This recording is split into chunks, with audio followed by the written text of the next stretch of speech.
Kailangan lumipad ang lobo ng mataas at malayo marating nito. Pagkatapos ay ilagay nyo ang pangarap nyo doon! Okay? Oo! Okay, Oo!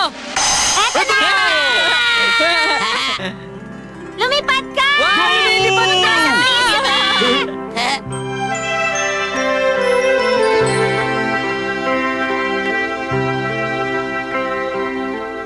Sana naman makakuha tayo ng sagot dun sa mga sulat natin. Kung ganun nga, isang cute na babae ang gusto ko. Talaga.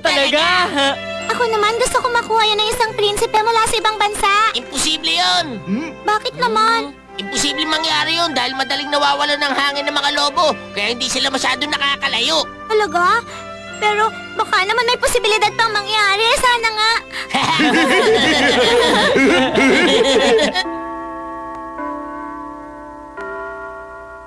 Uy! Nakakuha na ng sagot si Suneo! Hindi ako makapaniwala! Ha? Meron agad? Di ba kahapon mo lang pinalipad yung lobo mo? Ito naman, kunwari pa nga ayaw sabihin. Sige na, sabihin mo na sa amin kung sino yung kausap mo. Huwag ka na magtago ng sikreto. Sabihin mo na kasi, Suneo! Isang babae. Ha? Talaga? Ang galing! Hindi naman, okay lang yun. Bakit? Wala lang yan para sa'yo! Yung kapitbahay namin na nakapulot nun nung pauwi siya galing sa school. Ay.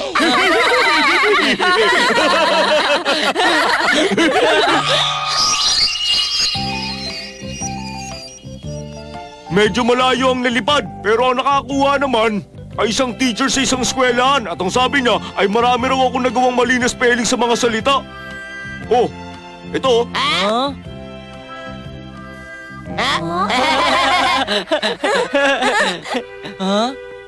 Magandang araw mga kaibigan. Para sa pangumagang balita, ang prinsipe ng maliit na kaharian ng Shutain habang bumibisita sa Japan ay inimbitahan ng isang batang babae sa reception hall. Ang batang babae na nagngangalang Shizuka ay nakatira sa Tokyo. Patingin nga! Yun po ang ulat para sa umagang ito. Magbabalik po ang aming programa pagkatapos ng ilang paalala.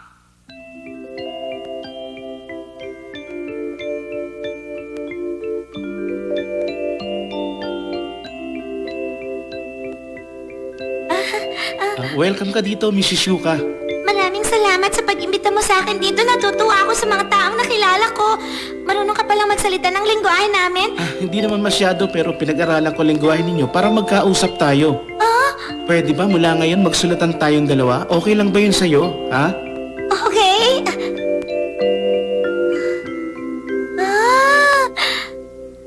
Nung umuwi ako kahapon, nakasakay ako sa isang magandang kotse.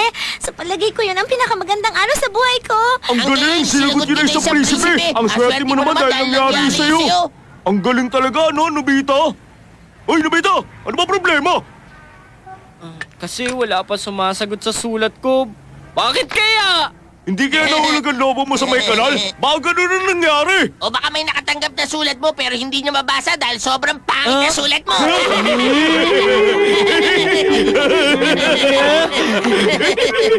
Doraemon! Doraemon!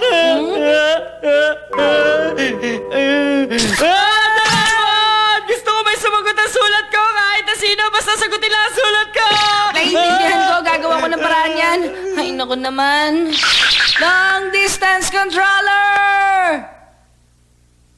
Gamit ang device na to, makikita mo kung saan papunta ang lobo at makokontrol mo to. Hindi lang yan, maaari mo rin piliin kung saan to lalapag. Yun ang nagagawa nito.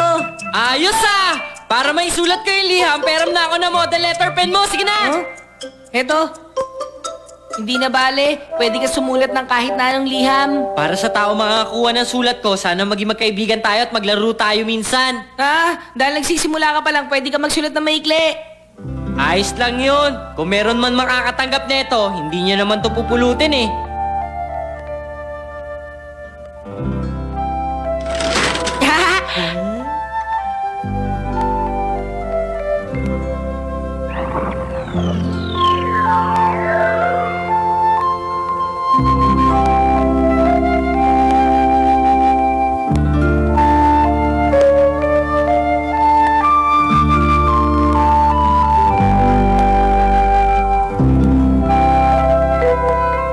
Ngayon naman, i-monitor natin.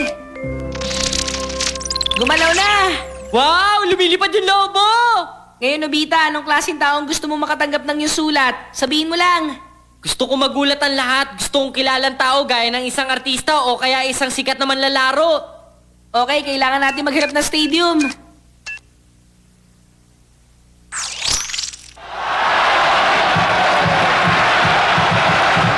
Isang game na sinitaso! Pwede mo bang iulog sa dugout? Gusto ko kasi isang player ang makapulot ng sulat ko. Okay. Babato na po ang pitcher! Strike!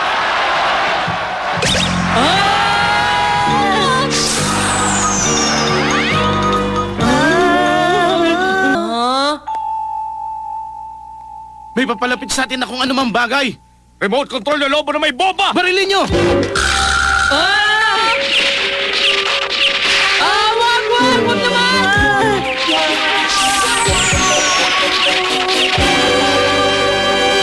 Ay, muntik na yun ah. Sobrang lupit naman nila. Nakakainis. Oy, Nobita. Kung gusto mo talaga ng isang mabuting kaibigan, hayaan mo isang ordinaryong tao lang ang makapulot nito. Ganun na lang. Ayoko! Hindi ako papayag! Hindi ako papatalo kay Shizuka! Gusto ko ibigay sa isang tao to na magugulat lahat tapos yung makakuha sa isang mabait na tao!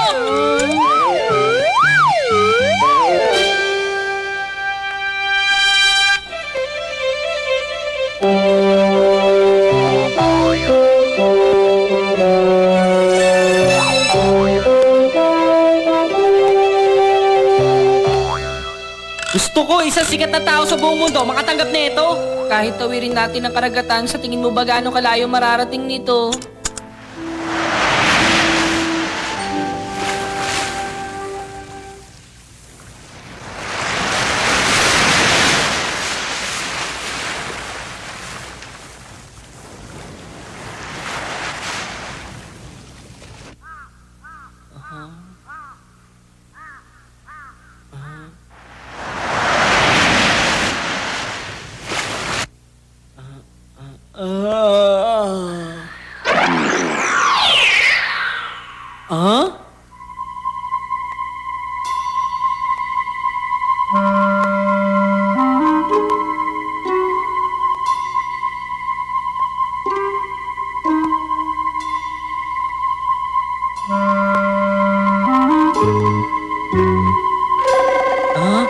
Ano nangyari?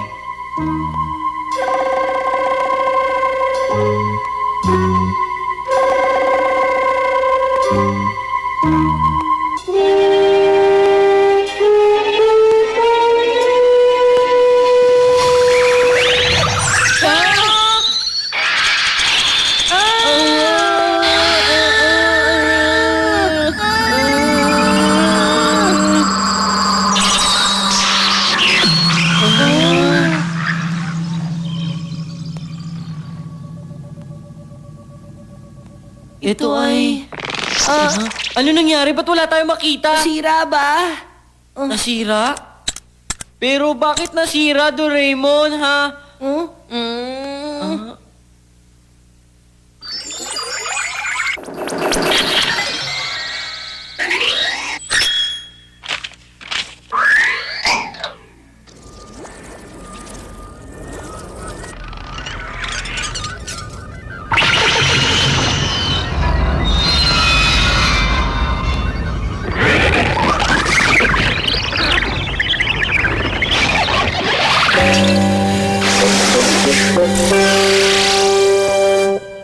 Naman oh, sa dami-dami ng gamit ni Doraemon, hindi naman pala maaasahan dahil hindi natin alam kung saan napunta ang lobo. Mali, hindi yan ang dahilan, no? Ang problema, yung paraan ng paggamit mo.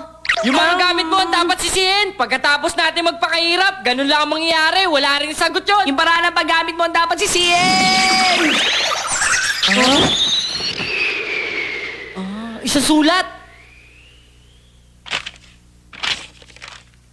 Salamat sa iyong sulat. Tinatanggap ko ang iyong alok. Pagsapit ng alas 12 ng ating gabi, pupuntahan kita, makikipaglaro ako sa'yo.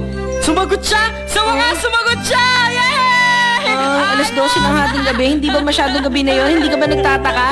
Parang Cinderella! Ang ganda naman! Siguradong isang magandang babae na may gintong buhok yun! Ang swerte ko, di ba? Buti na lang pala naghintay ako at nagtsaga ako para may makapulot ng sulat ko. Isang cute na babae at makikipaglaro May sa pangalan akin. ba nakasulat dyan? Wala naman nakasulat. Hindi bale, basta pag alas 12 na ng hating gabi, makikilala ko na siya. Ang galing, may kalaro na ako mamaya, ang Naku, galing! nagdududa ako sa nangyayaring to. Parang may kakaiba dito. Di bali na nga lang. Mukhang masaya naman si Nobita. Hahayaan ko na lang siya. Malalaman din naman namin mamaya kung sino yung bisita niya. Saya-saya!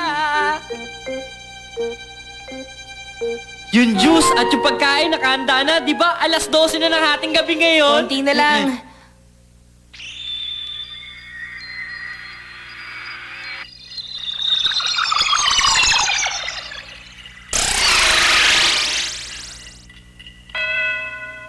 Alas 12 na ng ating gabi, parating na siya!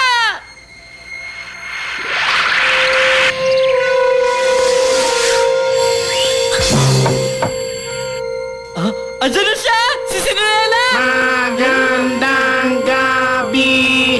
Sandali!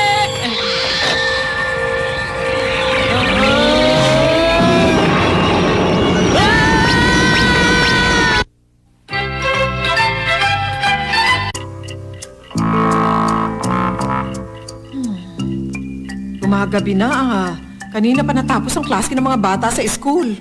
Ano naman kayang ginagawa ni Nobita ngayong oras na ito? Baka hindi siya pinauwi at pinagre-review na naman siya. Wag po muna tayong gumawa ng haka-haka. Hindi! Sigurado akong yan ang nangyari! Wag po kayo masyado mainit ang ulo. Ako na naman na maghahanap sa kanya, alamin ko na paano na siya. Yung si Nobita talaga, pasaway. Kailangan may magbantay pa sa kanya lagi. Hindi ba?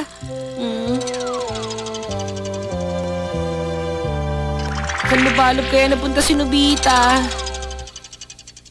Heto na pala siya!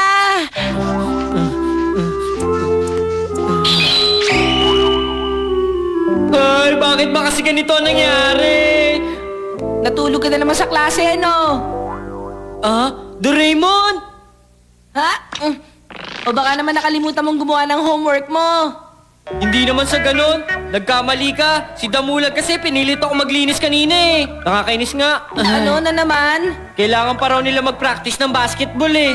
Eh di dapat sinabi mo sa kanila na gusto mo rin sumali sa practice nila.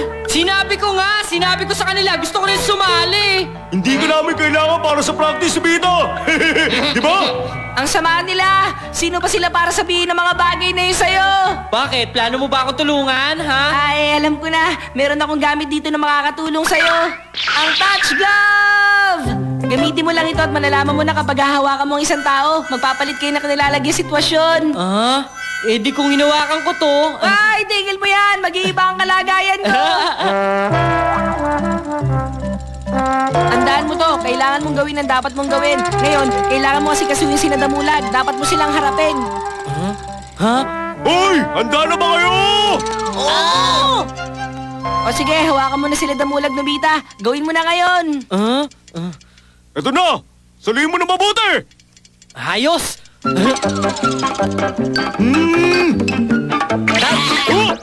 Touch!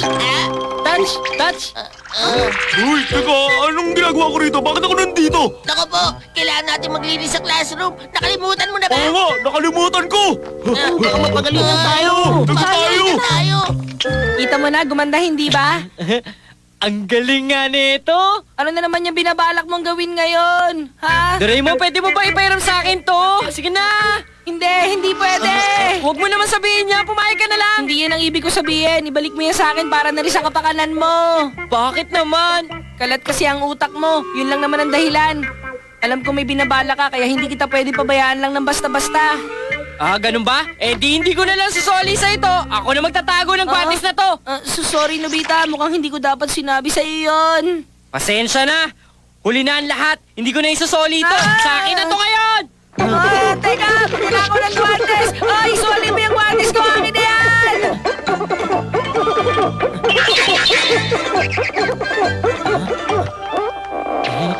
Ay, balik mo na sa akin ang guantes ko!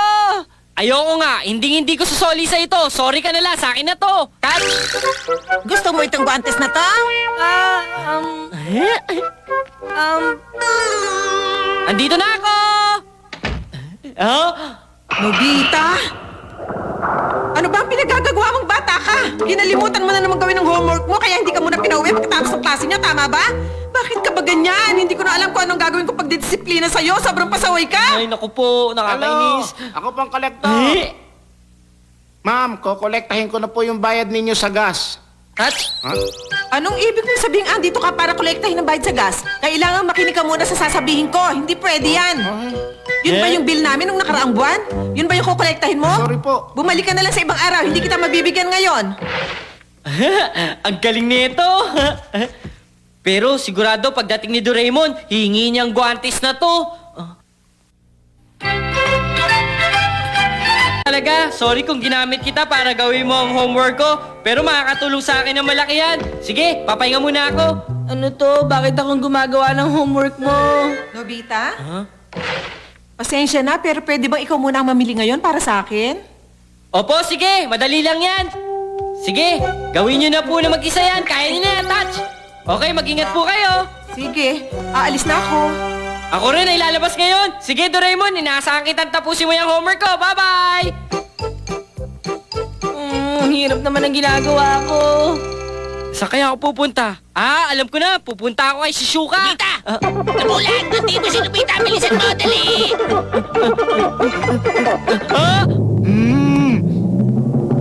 Ikaw talaga, Nobita! Nakakainis ka! Bakit naman? Tumahimik ka! Kaya mo kami utusan para maglinis ng classroom! Ang kapal mukha mo! Pero di ba lagi na lang ako ang naglilinis? Tumahimik ka! Tumahimik ka! Sisipain kita! Sige nga, Nabulag! Gawin mo na ngayon din! Yan! Touch? Talaga!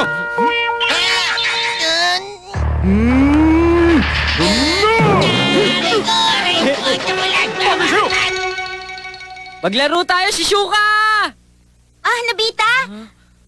Pasensya ka na, pero busy ako ngayon sa pagbubunot ng damo. Pagbubunot ng damo? Oo, tapos nangako din ako kay Dikisugi na pupunta kami sa library. Eh, si Dikisugi? Nagbubunot ka pala ng damo. Ah, Dikisugi, ikaw pala. Mukhang nahihirapan ka. Gusto mo tulungan na kita, ha? Salamat.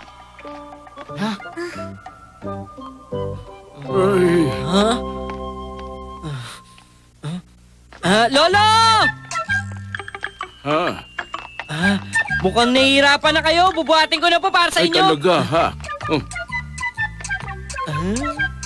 Touch? Good luck sa'yo!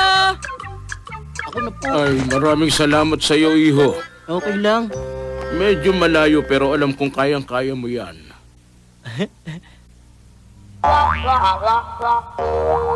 Alam ko na, magbubunot na rin ako ng damo. Hilig niya talaga magbunot ng damo. Hindi ka na mahihirapan.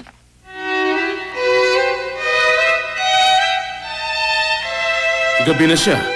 Sinubita talaga. Ano bang ginagawa ng batang yung sa ganitong oras? Pasaway talaga. Papa, kapag dumating siya, pagsabihan mo para tumino naman siya. Oo nga, tama po kayo, lalo na tungkol sa kanyang ugali.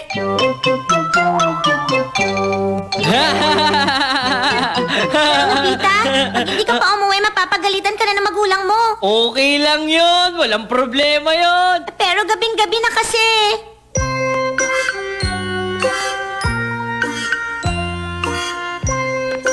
Madilim na, talagang mapapagalitan ako nito. Pero hanggat nandito tong guantes, ayos lang. Ayos. Tara na. Nako, kung matutulog ako sa ganitong lugar, sigurado magkakaroon ako ng sipon. Sigurado yon. Ha?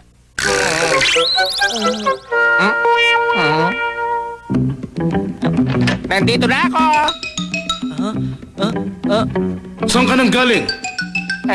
Sorry po. Pero masaya kami at nakauwi ka ng ligtas. Sara mo yung pinto, patulog na tayo. Pero,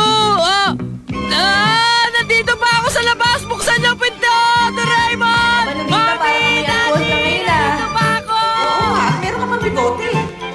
Bukas na natin alamin ang detalye. Matulog na tayo. Sige na nga. Tama kayo. Teka lang, buksan niyo ang pinto. Nandito pa ako. Hindi tama.